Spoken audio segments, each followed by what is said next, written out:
बिस्मिल्लाहिर्रहमानिर्रहीम। अस्सलाम वालेकुम बच्चों। बीकॉम पार्ट 1 तीनों लेक्चर आपके खराब थे। 2 लेक्चर मैंने कल दे दिए थे और 2 चीजें पढ़ा दी थी, करेक्शन ऑफ एरर।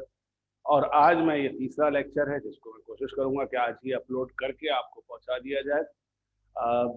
थोड़ा सा पार्ट 1 की तरफ से मुझे ये है कि फीडबैक बहुत कम मिल रहा है, खास के सखी हसन वाले मेरे तमाम स्टूडेंट बहुत ही आराम से बैठे हैं। अब पता नहीं उन्होंने क्या फैसला किया है। बहरहाल भाई, मैं अपनी जिम्मेदारी पूरी कर रहा हूँ। मुझे फीडबैक की ज़रूरत है। यकीनन आप लोग बताएं मुझे कि कहाँ पे पॉइंट समझ में आ रहा है, कहाँ पे नहीं आ रहा है, ठीक है, ताकि वो तमाम बातें जो कमी रह जाती है वो आपके फीडबैक के बाद ही पूरी हो सकेगी। ठीक है, तो आज 2 चीज़ें मेरे टारगेट में हैं पढ़ाने का।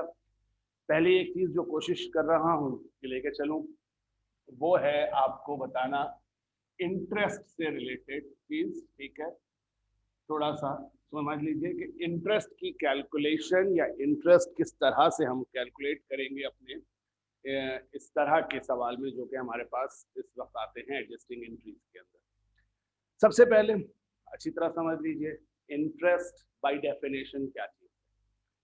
एक तो अगर मैं पूछूंगा किसी से तो आपका जवाब होगा फौरी तौर पर जहन में आता है सूद। हाँ, ठीक है, और फिर सूद के साथ ही चूंकि बीइंग अ मुस्लिम हमारे जहन में अगला जुमला आता है कि सूद हराम है।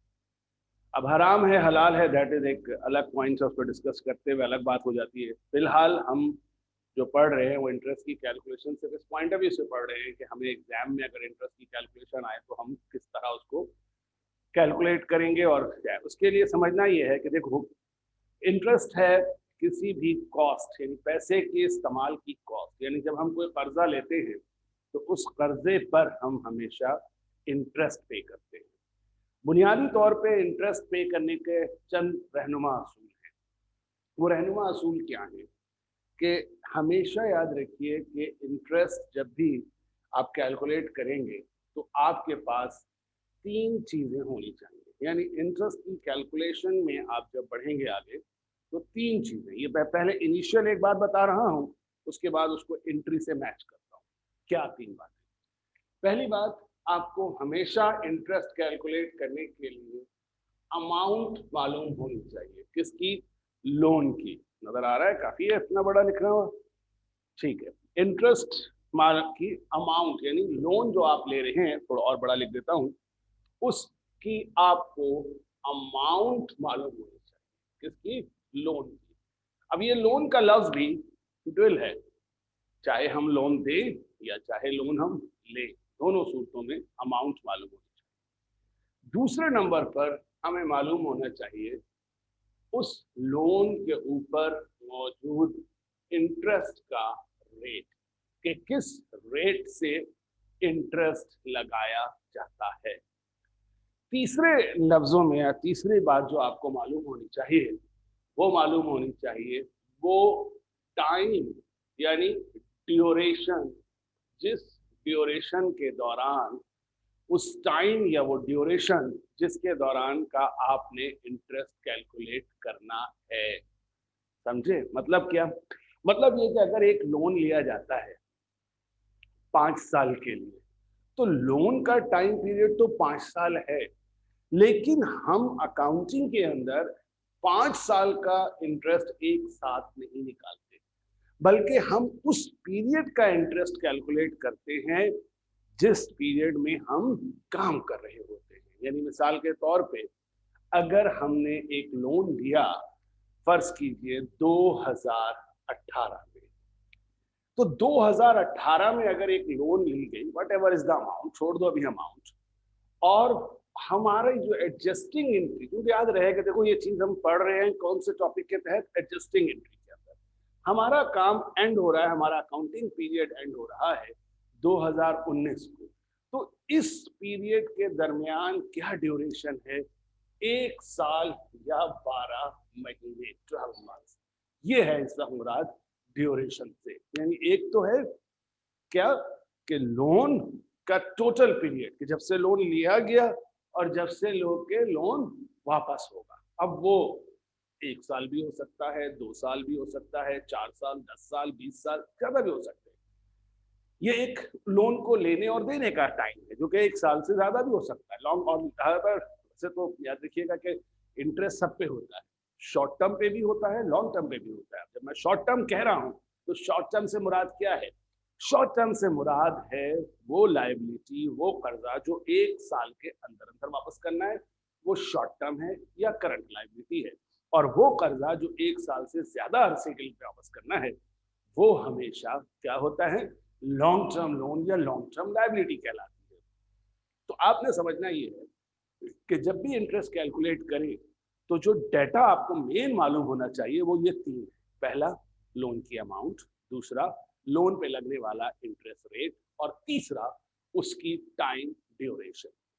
यहाँ पर एक बात मैं आपको ऐसे ही बता देता हूँ, क्योंकि होता यह है कि बाज दफा बाज औकात ये सब नॉलेज होती है जो हमारे हमें आगे जाके शेयर करनी होती है। यानी आज जैसे हम बैंक में जाते हैं लोन के लिए अप्लाई करने को, तो जानते हो एक दो लफ्ज सुन लो कि ये जो इंटरेस्ट रेट है, अब आप समझिए कि इंटरेस्ट रेट आखिर कैसे निकलता है। अच्छा याद रखिएगा कि जरूरी नहीं है कि ये आपके कोर्स के हिसाब से हो, पूछ भी सकते हैं आपसे कोर्स में, कभी एक दफा सवाल में आया भी था। और मतलब पूछने से मुराद ये कि सिर्फ थोड़ा सा एक लफ्ज इस्तेमाल किया था। और दूसरा, आगे के लिए भी बता रहा हूँ, तो ये मत समझना कि अभी बिल्कुल मैं ये जो बात समझा रहा हूँ इसको बहुत अच्छे से समझना जरूरी है, नहीं, ऐसा नहीं है। इसको सिर्फ अपने नॉलेज के लिए। क्या सवाल कि मेरे जब मैं पढ़ रहा था तो मुझे ये बात पूछनी थी या जहन में आती थी कि आखिर ये इंटरेस्ट का रेट कैसे डिसाइड होता है। यहाँ पर 2 चीजें याद रखो, एक वर्ड है लाइबोर और एक लफ्ज है काइबोर। ठीक है, लाइबोर और काइबोर। लाइबोर कहते हैं London inter bank offer rate को, और London inter bank offer rate, और काइबोर है Karachi inter bank offer rate. होता क्या है इसमें, ये वो बेस होता है जिस पर रखकर इंटरेस्ट रेट डिसाइड करते हैं। यानी आप एक अगर कभी भी घर में किसी ने या किसी जानने वाले ने या कहीं भी आप एक लोन लेंगे ना, तो लोन पे आप देखिएगा कि अक्सर लिखा होता है इंटरेस्ट रेट, लोन का जो एग्रीमेंट वगैरह होता है उस पर एक चीज लिखा होता है काइबोर प्लस 2%, ये लफ्ज लिखा हुआ होता है। अब इसका मतलब क्या है KIBOR plus 2%? KIBOR basically base rate है। ये वो बेस रेट है जो बैंक जब आपस में एक दूसरे के साथ पैसा लेन देन करते हैं, तो क्योंकि देखो बैंक भी बैंक में एक दूसरे के साथ मिले हुए होते हैं और उनको सबको कंट्रोल कौन करता है? State bank. तो स्टेट बैंक के थ्रू जब बैंक आपस में एक दूसरे के साथ कर्जा लेते हैं और देते हैं, तो उसका जो रेट होता है वो रेट कहलाता है काइबोर रेट। ये रेट हर रोज के हिसाब से, महीने के हिसाब से डिसाइड होता है, चेंज होता है। वो इस तरह से कह लीजिए कि बैंक आपस में एक दूसरे के साथ जब लेन देन करते हैं तो रेट डिसाइड किया गया कि फर्ज कीजिए है 5%, तो हर बैंक उसके ऊपर कमाना चाहता है, तो अगर एक्स्ट्रा कितना है 2%, उसका मतलब है जब वो कर्ज देगा तो उसके इंटरेस्ट का रेट कितना परसेंट होगा? 7% होगा। यानी अगर मैं आज हबीब बैंक से एक लोन के लिए अप्लाई करता हूँ तो लोन मुझे हबीब बैंक दे देगा, जो भी मेरी हैसियत है, जो मेरा एक वो है, उसके हिसाब से एक लोन अलाउ कर देगा, 5 लाख 10 लाख 15 लाख वट। उस लोन के ऊपर इंटरेस्ट कैसे हबीब बैंक डिसाइड करेगा? हबीब बैंक काइबोर देखेगा और अपना प्रॉफिट सोचेगा कि क्या लेना है, और उन दोनों को प्लस करके मुझे बताएगा कि मैं आपको लोन तो दे रहा हूं मगर इस तरह से रेट होगा। और इसी तरह जैसे कराची है, कराची का रेट है, इंटरनेशनल रेट डिसाइड होता है लंदन में, LIB और यानी London inter branch offer rate. जो लोग बैंकिंग पढ़ी होगी आप में से जिन लोगों ने, उनको एक बात याद होगा कि सबसे पहले इनिशियल जो बैंक्स वगैरह के फंक्शंस थे वो सारे परफॉर्म भी हुए थे कहाँ? लंदन में। तो इसलिए आज भी बैंकिंग का जो गढ़ है वो लंदन है। और वहां पे ये डिसाइड होता है शाम 4 बजे हमारे मुल्क के हिसाब से, शाम 4 बजे के हिसाब से वो वहां पे जो है ना सुबह होती है, उसी हिसाब से वो टाइम पे डिसाइड होते हैं और रेट खुलता है कि क्या इंटरेस्ट का रेट होगा अगले दिन का, और वो लेके चलते हैं। तो बहरहाल ये सिर्फ एक बात थी जो ऐसे मैं समझता हूँ कि कॉमर्स के स्टूडेंट्स को मालूम होना चाहिए कि बैंक आखिर इंटरेस्ट रेट कैसे डिवाइस करते हैं, कैसे इजाद करते हैं। तो आपका अगर कभी किसी से वास्ता पड़े तो बताइएगा, हमें पता है कि ये डिसाइड होता है काइबोर के ऊपर, और काइबोर बैंकों के आपस में लेने का इंटरेस्ट रेट होता है जो कि फिक्स होता है, जो कि आप मालूम कर सकते हैं। इंटरनेट पे भी आप लिख के सर्च कीजिएगा काइबोर, तो आपको मिल जाएगा कि काइबोर का रेट क्या चल रहा है। उसी हिसाब से लाइबोर का भी आप सर्च कर सकते हैं। तो बहरहाल ये एक छोटी सी बात थी जो मैंने सोचा कि आपको बता दी जाए कि बीइंग अ कॉमर्स स्टूडेंट आपको ये बात का पता हो, और अगर कुछ ना पता हो तो कम से कम काइबोर का मतलब पता हो कि ये है Karachi inter bank offer rate. Offer rate से मुराद इंटरेस्ट का ऑफर रेट।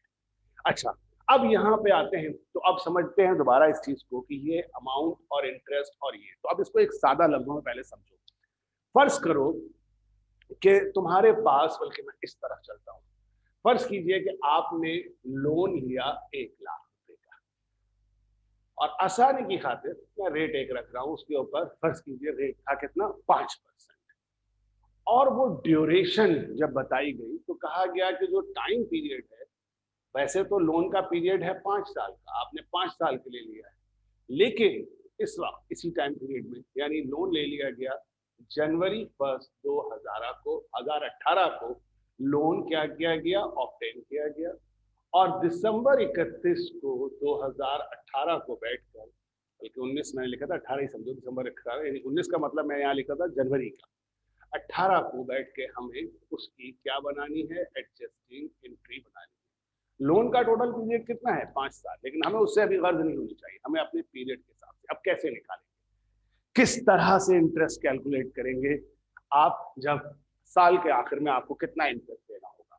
तो बहुत सादा सी बात है, क्या कि आप लिखेंगे कि आपका कितना था 1 लाख रुपए, उसके ऊपर कितना परसेंट इंटरेस्ट बताया गया, 5% का इंटरेस्ट बताया गया, तो 1 लाख का 5% कितना बन गया, 5,000 रुपए। तो आप जब अपनी एडजस्टिंग एंट्री बनाएंगे, और अभी एडजस्टिंग एंट्री बताता हूं, जो उसमें अमाउंट कितनी आनी चाहिए, तो पूरे साल के इंटरेस्ट की अमाउंट आनी चाहिए कितनी, 5,000 रुपीज। बोलिए, पहली बात समझ में आ गई है? ओके, यानी लाख रुपए पे 5% अप्लाई कर दिया। अच्छा, अब अगली बात सुनिए। अब इस मिसाल में मैंने लोन कब ऑब्टेन किया, ऑब्टेन समझ में आ रहा है? ऑब्टेन का मतलब मैंने कब लोन लिया, जनवरी 1 को। लेकिन अगर यही लोन लिया जाता कब, जुलाई 1 को, बजाय जनवरी के हम कब लेते हैं लोन, जुलाई 1 को। तो अब जरा सोचो कि क्या हुआ। अब ये हुआ कि लोन जो है वो हमारे पास लिया गया, और इस पीरियड के दौरान, जिस पीरियड की हम बात कर रहे हैं, जुलाई से लेकर दिसंबर तक हमारे पास कितने वक्त के लिए लोन रहा, तो यकीनन आप जुलाई से काउंट करेंगे तो 6 महीने। तो 6 महीने हैं, तो इसका क्या मतलब है कि अब जो 1 लाख रुपए हम पे 5% अप्लाई करते हैं, उसके बाद इसको 6/12 कर लेंगे, यानी इस पीरियड का, जिस पीरियड में हम एडजस्टमेंट कर रहे हैं, उस पीरियड में सिर्फ कितना लोन बनेगा, 2,500 रुपये। यानी ये बात अब समझ में आ जानी चाहिए कि हमें 2 डेट मालूम होनी चाहिए, कब लोन लिया गया और कब लोन पर हम इंटरेस्ट कैलकुलेट कर रहे हैं, उस पीरियड का इंटरेस्ट हमें निकालना है। बोलो, समझ में आई बात? अब हो सकता है डेट उसकी कुछ भी हो, आगे भी हो सकती है, जनवरी जुलाई से पहले भी हो सकती है, जुलाई के बाद भी हो सकती है। उस हिसाब से 6, 4, 5 जो महीने बनते हैं वो महीने आप यहाँ पर लिख सकते हैं। Is it clear? ठीक है, बताना जरूर मुझे तुम लोग कि ये बात समझ में आई है नहीं। अच्छा, अब आगे चलते हैं। अब इसी चीज में यहाँ पे हमें समझ में आ गया कि अच्छा यार, ये टाइम पीरियड है जब से लिया है और जब हम बैठकर एडजस्टिंग एंट्री बना रहे हैं तब तक की। अब होता क्या है इसके अंदर, अगली बात क्या है वो बताता हूं आपको, 1 मिनट।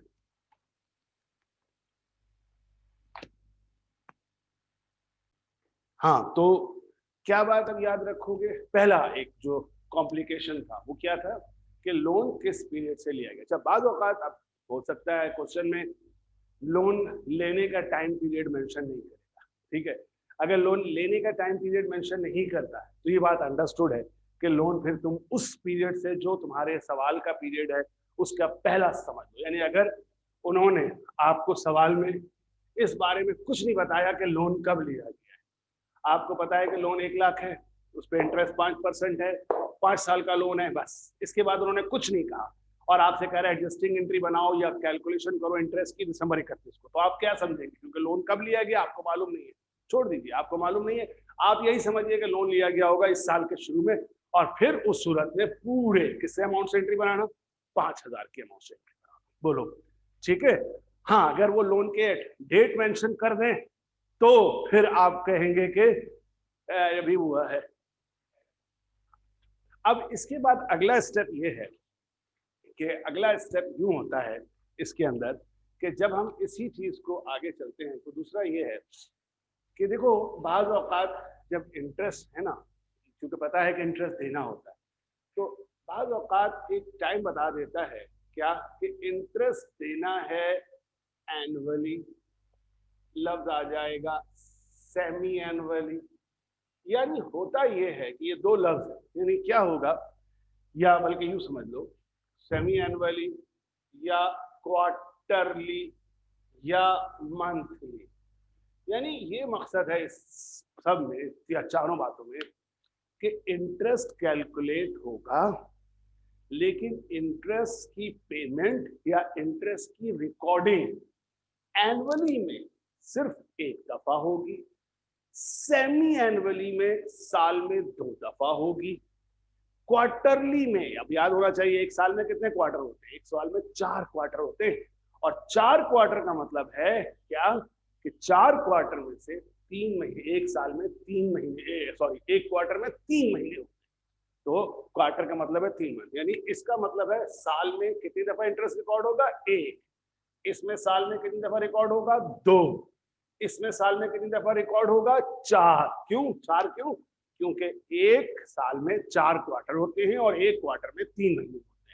और मंथली में क्या होगा, कितनी दफा इंटरेस्ट रिकॉर्ड होगा, 12 दफा रिकॉर्ड होगा। ठीक है, यानी आपको अमाउंट यही रहेगी लेकिन रिकॉर्ड करते हुए अलग अलग। यानी यूं समझिए कि अगर मैं इसी अमाउंट को लेता हूं कि 5,000, तो समझिए ये कि अगर इस पीरियड के अंदर 2018 में, यानी इस साल के अंदर 2018 में अगर ये एनुअली है तो साल में एक दफा रिकॉर्ड होगा, कितने से रिकॉर्ड होगा, 5,000 से। लेकिन अगर सेमी एनुअली है तो क्या होगा, 2018 में 2 दफा रिकॉर्ड होगा, एक दफा 2,500 से और दूसरी दफा भी 2,500 से। ठीक है, फिर और अगर क्वार्टरली है तो 2018 में क्या होगा, 4 दफा रिकॉर्ड होगा। यानी अमाउंट मेन 5,000 ही रहेगी, लेकिन एक दफा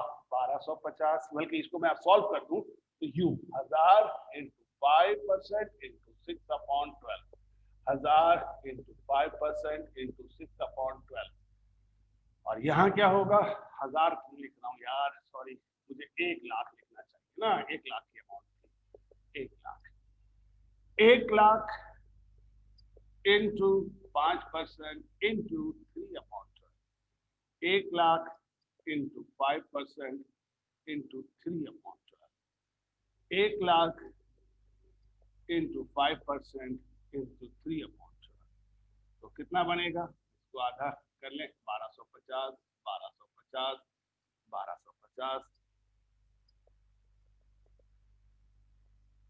1250। तो ये एक चीज जहन में पहले बैठा दो। और अगर मंथली होगा तो क्या होना चाहिए आपके ख्याल में, मंथली में क्या होगा, सोचिए अब आप खुद ही। मंथली में ये चीज की रिकॉर्डिंग 12 दफा होगी। अब मैं 12 दफा लिख तो नहीं रहा हूं, लेकिन समझाने के लिए से बता रहा हूं कि अगर मंथली है, याद रहे कि ये सेमी एनुअली, क्वार्टरली, और मंथली में क्या होगा, 1 लाख इंटू 5% इंटू 5% इंटू 1/12, तो कितना बनेगा जनाब, मंथली को अगर मैं डिवाइड कर दूं तो तकरीबन आ रहा है 416.67। इसी तरह से समझ लो कि ये कितनी दफा कैलकुलेट होगा, 12 दफा कैलकुलेट होगा टोटल मिला के जो भी। और टोटल लेकिन याद रखना हर दफा यही बनेगा, क्या बनेगा, 5,000, क्योंकि 5,000 था, 2,500, 2,500, 5,000, इन सबको भी प्लस कर लो तो कितना बनेगा, 5,000।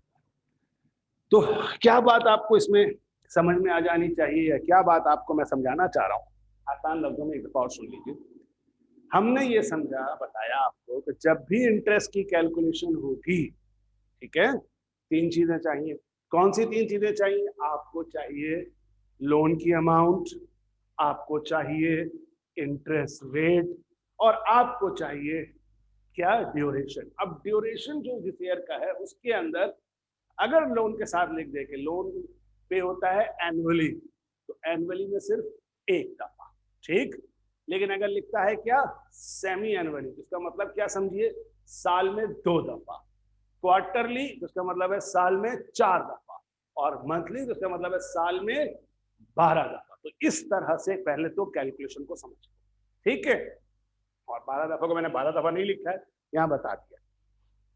तो हमेशा एंट्री के अंदर है। लेकिन अब आखिरी बात क्या है, क्योंकि आप जिस वक्त, अब सारी बातें, अब ये सारी बातों के बाद अब सारी बातें समझना जरा किसके पॉइंट ऑफ व्यू से, एडजस्टिंग एंट्रीज के point of view. Adjusting entries के पॉइंट ऑफ व्यू से अगर समझोगे तो ये समझ लो कि तुम्हें एडजस्टिंग एंट्रीज जो बनाने को सवाल देगा, इम्तिहान में जो सवाल आएगा वो एक दफा होगा। यानी तुमको 4 दफा एक वक्त में नहीं बनाना इस सवाल को, तुमको एक दफा बनाना है। तुमने सिर्फ ये देखना है कि तुम अगर बना रहे हो एंट्री दिसंबर 31 को, तो दिसंबर 31 को जब एंट्री बना रहे हो इंटरेस्ट की, अब याद रहे कि एंट्री अगर हम इंटरेस्ट पे करेंगे तो ये वाली एंट्री, इंटरेस्ट एक्सपेंस डेबिट और इंटरेस्ट पेएबल क्रेडिट, ठीक है। तो होगा क्या कि अगर इंटरेस्ट की एंट्री बना रहे हो ये वाली, तो अगर उसने लिख दिया है एक दफा एनुअली पे होता है, तो तुम इस पूरे 5000 से बना, ठीक है, क्योंकि तुम कब बना रहे हो, दिसंबर 31 को। लेकिन अगर उसने कह दिया सेमी एनुअली, इसका क्या मतलब हुआ कि तुम 6 महीने का निकालोगे। फिर तुम सोचोगे पिछला वाला कौन सा है, पिछला वाला समझो कि वो रिकॉर्ड कर चुके हैं, तुमको सिर्फ ये एंट्री बनानी है, सिर्फ कितने अमाउंट से, 2500 से, एक दफा। क्यों 2 दफा नहीं बनानी एंट्री, क्योंकि एक एंट्री 6 महीने पहले बनी होगी और एक एंट्री 6 महीने के बाद बनेगी। 6 महीने पहले वाली तुम्हारी ये अजीम होगा कि वो बन चुकी होगी, तुम सिर्फ बनाओगे आखिरी तारीख को। फिर इसमें क्या होगा, अगर यहां होगे इसमें ये समझोगे कि तुम 3 दफा पहले एंट्री बना चुके हो, तुम अब से बनाओगे कितने से, आखिरी वाले 1250 से। यानी जब भी एडजस्टिंग एंट्री हम पेपर में अटेम्प्ट करने जाएंगे, तो हमारी जो एडजस्टिंग एंट्री में अगर आएगा, तो हमेशा हमें आखिरी वाले अरसे का बनाना है। शुरू के अरसे का हम समझते हैं कि बना चुके हैं, हम समझते हैं कि वो नजर भी आता है ट्रायल बैलेंस में अक्सर। तो ये जहन नशीन कर लो कि अब आपको ये समझना था, लेकिन ये जहन में रखना है कि वो हमें किस अरसे का बनाना। तो 2 बातें थी, एक मैंने जो मिटा दी कि लोन कब लिया गया, वहां से समझना है, और उसके बाद ये भी समझना है कि लोन जो है वो कितने अरसे के लिए पे हो रहा है, एनुअली, सेमी एनुअली है। तो ये अभी 1-2 मिसालों के जरिए से, और ये अगर तुम देखोगे तो बुक के अंदर मैंने तुम्हारे पास ये रखी है मिसालें इसकी। तो अब मैं इसको साफ करता हूं और अब मैं एक पर्टिकुलर पॉइंट बताता हूं कि कैसे इम्तिहान में आएगा। अगर हो सके ना तो आप अपनी बुक्स जो स्टडी नोट्स हैं उसका पेज नंबर 29, ये इंटरेस्ट वाला है, ये अपने सामने रख लीजिएगा। पेज ये 29 है, हो सकता है आपके नोट्स के हिसाब से पेज नंबर आगे पीछे हो, लेकिन ये इंटरेस्ट वाला पेज है, इसको सामने रखिए। इसी के ऊपर मैं आपको समझाने जा रहा हूं। हाँ, तो अब आप लोगों ने ये पेज निकाल लिया होगा, मैंने बोर्ड साफ किया है। ओके, अब देखो इसमें सबसे पहला, सबसे पसंदीदा, याद रहे कि एडजस्टिंग एंट्री में ट्रायल बैलेंस है, नीचे वाली लाइन है क्या लिखा हुआ है, accrued interest on note receivable. 37 point पढ़ रहा हूँ, ठीक है, एंट्री का जो एडजस्टमेंट ड्रिल की एंट्री है। Accrued interest on note receivable 100, accrued interest on note payable 100। अब देखो ये पहचानना समझ लो, नोट रिसीवेबल या बिल रिसीवेबल वगैरह भी क्या था, कर्जा था ना, लेना और देना, उस पर भी इंटरेस्ट है। आपने समझना ये है कि आपके पास जो चौथी एंट्री थी एक्सपेंस की, अगर लिखा हुआ है accrued interest on note receivable, तो रिसीवेबल पे इंटरेस्ट हम लेंगे। क्या एंट्री बनेगी, इंटरेस्ट रिसीवेबल डेबिट और इंटरेस्ट इनकम क्रेडिट। और अगर पेएबल है तो ये एंट्री बनेगी क्या, इंटरेस्ट एक्सपेंस डेबिट और इंटरेस्ट पेएबल क्रेडिट। देखो याद रखना ये एंट्री हमेशा क्या रहेगी, सेम। ये मैंने पढ़ाई थी चौथी एंट्री, और ये मैंने पढ़ाई थी 5वीं एंट्री। ये थी अक्रूड एक्सपेंसेस, कि एक ऐसा एक्सपेंस जो रिकॉर्ड हो जाना चाहिए, रिकॉर्ड नहीं हुआ। और ये है अक्रूड इनकम, एक ऐसा इनकम जो मिल जाना चाहिए था, नहीं मिला। तो पहले समझ में आई बात। बल्कि एक और काम करते हैं, एंट्री से पहले आप एक बात समझ लो, आखिर इंटरेस्ट के लिए हमें किन किन चीजों की वैल्यू, सबसे पहले यही चीज क्या, प्रॉमिसरी नोट, प्रॉमिसरी नोट पे इंटरेस्ट कैलकुलेट करवाएगा। बैंक लोन पे इंटरेस्ट कैलकुलेट करवाएगा। इसी तरह बैंक से लेने वाले ओवर ड्राफ्ट पे करवाएगा इंटरेस्ट कैलकुलेट आपसे। इसी तरह हो सकता है आपसे कैलकुलेट करवाए तो क्या कहलाते हैं, दो तीन चीजें, जैसे डिबेंचर पे करवाएगा आपसे, इसी का दूसरा नाम बॉन्ड है, आपसे करवाएगा। ठीक है, ये वो चीजें हैं जिस पर ये आप इंटरेस्ट कैलकुलेट करने को आपको देगा। आपने इसी पर इंटरेस्ट को हमेशा कैलकुलेट करने के लिए समझना है। प्रॉमिसरी नोट में दो बातें होती हैं, याद है ना, जो लेना है उसके लिए क्या है, नोट रिसीवेबल।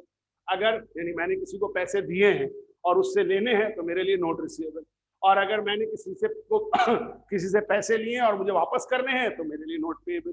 अगर पेएबल पे नोट पे इंटरेस्ट मिलेगा तो वो मेरे लिए भी पेएबल, नोट इस पे इंटरेस्ट भी पेएबल होगा।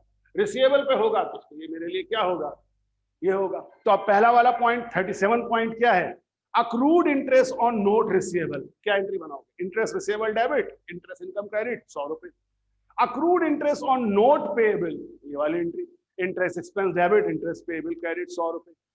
Accrued interest on loan payable, अब लोन पेएबल है तो क्या, ये वाली, क्योंकि लोन पेएबल भी लायबिलिटी होती है, यानी बैंक लोन को शॉर्ट फॉर्म में या ये कह लीजिए कि हमने से कहें तो लोन पेएबल है, तो इस पे interest expense debit, interest payable credit. ठीक है, अच्छा, बस 5 से 10 मिनट और हैं। इसके बाद है accrued interest on investment. Investment क्या, कि मैंने कहीं पैसा लगाया वहां से मिलना। अब वो इन्वेस्टमेंट, ये लोन मेरा कर्जा है कि मैंने किसी से पैसा लिया है, इन्वेस्टमेंट का लफ्ज आ जाए तो यही चीज है, यही बैंक लोन पेएबल की जगह कह सकते हो क्या, बल्कि यहां लिख देता हूं एक अलग से, क्या है, इन्वेस्टमेंट। क्या होगा, ये interest receivable debit, interest income credit. इसी तरह अब इसी के बाद है ये 37 से लेकर 41 तक बिल्कुल सीधे है। मसलन 41 भी सीधा सा है ना, क्या, interest expense on loan payable is outstanding. Outstanding का लफ्ज अक्रूड की जगह है, जहां जहां हमने अक्रूड लिखा वहां वहां आउटस्टैंडिंग आ सकता है, ये एंट्री।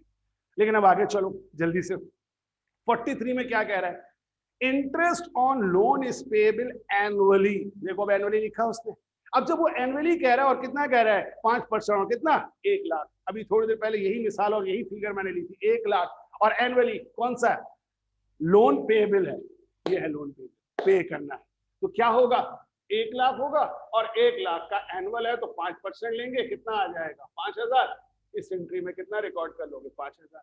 यही लोन पेएबल नहीं होता, आपकी इन्वेस्टमेंट होती कि आपने पैसा दिया हुआ है तो आप इंटरेस्ट वसूल करते, या यूं कह लो कि ये आप इंटरेस्ट पे कर रहे हो, लेकिन जिसको पे कर रहे हो वो रिसीव कर रहा है, उसके लिए क्या होता, interest receivable debit, interest income credit 5000 रुपए। और साफ उसमें लिखा हुआ है, क्या लिखा हुआ है, एनुअली, के साल में 1 दफा। तो जो दे रहा है उसके लिए पेएबल एक्सपेंस, जो ले रहा है उसके लिए इनकम रिसीवेबल। क्योंकि नॉर्मली अब रिसीवेबल इसलिए, पेएबल इसलिए कि जब हम एंट्री बना रहे होते हैं ना, उस वक्त हम पेमेंट नहीं करते, हम पेमेंट करते हैं कुछ अरसे के बाद। अब इसी तरह आगे देखो, एक 44 में, interest on loan payable is annually on June 30 each year. और फिर पे लिख रहा है लोन पेएबल, यानी क्या लिखा उसने, कि लोन पे होता है कब, June 30 को, ठीक है ना, इंटरेस्ट उस पे June 30 को, और हम एंट्री कब बना रहे हैं, December 31 को। अब क्या फर्क हुआ, मैंने कहा था तीसरी चीज टाइम ड्यूरेशन कितना चाहिए, 6 मंथ हो रहे हैं, तो अब फिर एनुअली है, लेकिन इसको क्या करना पड़ेगा, 6/12 कर देंगे। तो ये जहन नशीन कर लो कि जब भी कभी टाइम कहा जाए, भाई हमने इंटरेस्ट पे कर दिया है June 30 को, और जो है December 31 को एडजस्टिंग एंट्री बना रहे, तो आप खुद देखोगे June 30 से लेकर December 31 तक कितना अर्सा हुआ, 6 महीने हुए, तो आप 6 महीने इससे बना देंगे। फिर आगे चलिए, इंटरेस्ट ऑफ 6 मंथ ओवरड्राफ्ट। अब ओवरड्राफ्ट है, लेकिन कितना, 6 महीने का। क्या होगा, ये रहा ओवरड्राफ्ट। कैलकुलेशन किस तरह होगी, ओवरड्राफ्ट पे भी पेएबल होगा। क्या कैलकुलेशन करेंगे आप, कैलकुलेशन करेंगे इस दफा, क्योंकि उन्होंने पीरियड टाइम में नहीं बताया, खुद लिख दिया 6 महीने। कितना ओवरड्राफ्ट है, 50,000। कितना परसेंट इंटरेस्ट का रेट है, वही 5% रखा हुआ मैंने भी आसानी के साथ। और कितने महीने हैं, 6 मंथ है, तो फिर 6/12 कर दो। वहां लिखा हुआ 6, SIX6, ये बोल रहा है। इसमें टाइम से नहीं निकाला, इसमें निकाला कि उसने मेंशन कर दिया। जो भी वैल्यू आती है वो वैल्यू से एंट्री बना दो उठा के, यहाँ पे जो भी वैल्यू आ रही है, ठीक। फिर आगे चलते हैं, accrued interest on loan payable कितना है जी, 5%, और नोट पेएबल 10,000 है, डेटेड सितंबर 30। ये सितंबर 30 की जो डेट है इसका क्या मतलब हुआ कि हमने जो नोट लिया है वो लिया है सितंबर 30 को, और कहीं नहीं लिखा हुआ कि एंट्री कब बना रहे। जब कुछ नहीं लिखता तो अंडरस्टूड होगा कि एंट्री कब बन रही होगी, दिसंबर 31 को। तो सोचो जरा कि अब कितना पीरियड हुआ सितंबर 30 से लेके दिसंबर 31 तक, तो कितने महीने हुए? 4 महीने हुए, 3 महीने हुए, क्योंकि सितंबर 30 है, सितंबर फर्स्ट नहीं है। फर्स्ट होता तो हम सितंबर भी काउंट करते हैं, अक्टूबर नवंबर दिसंबर, तो 3 महीने। तो क्या करेंगे, जो भी वैल्यू है उस वैल्यू पर रेट अप्लाई करो और कितने मंथ का इंटरेस्ट कैलकुलेट करो, 3 मंथ का कैलकुलेट करो। तो ये दोनों बातें मैंने पीछे समझाई कि कब दिया गया और कब तक है, उसके हिसाब से वैल्यूज को, टाइम को एडजस्ट करना सीखो। इसके आगे अगर तुम देखो तो यहाँ पे रोकता हूं मैं इसको, कि इसके आगे अब आप देखिए कि इंटरेस्ट ड्यू कुछ सेमी एनुअली एनुअली है, ये उसी तरह होगा। लेकिन अब यहां तक मैं इस बात को आज खत्म कर रहा हूं, नेक्स्ट क्लास के अंदर ये सवाल आएगा तो मैं यहां से शुरू कराऊंगा। लेकिन आज की क्लास का ये मैं एक दफा लुबे लवा बता दूं आखिरी खत्म करते हुए, कि हमें जब भी इंटरेस्ट होगा हम 3 चीजें उठाएंगे। कौन सी 3 चीज? लोन की अमाउंट एक, दूसरा इंटरेस्ट का रेट, तीसरा उस पीरियड में जिस पीरियड का हमें लोन इंटरेस्ट कैलकुलेट करना है, और उसके लिए डेट का फैक्टर होगा, कभी डेट से जो कि दी हुई होगी उससे, या कभी हमें वैल्यू से। ठीक है, तो यहां तक आज रोकता हूं, कल की क्लास में से आगे लेके चलूंगा। Thank you, Allah.